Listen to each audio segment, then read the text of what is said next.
Yung pala, naloloko ka lang sa isang walang kwentang lalaki.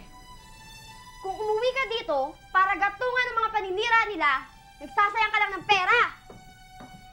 Kinakausap pa kita eh. Hindi ko hahayaang sirain ng walang kakwentang-kwentang lalaki ang lahat ng pinaghirapan ko. Ano ako, negosyo? Hindi porket pinag-aaral mo ako! Ibig sabihin, pag-aaral mo na ako! Oh, mga anak, ikaw na pinagmalasakit na nagpapalay ka naman malaki! Hindi pagmamalasakit yun! Makikialam! Huwag na kayo mag-away mga anak. Kamamatay ko ang ginagawa niyo. Tama na! Bukas na bukas din, isasama kita sa Maynila! Hindi ako sasama sa'yo! Sasama ka sa akin sa ayaw at sa gusto mo! At kung kinakailangan ka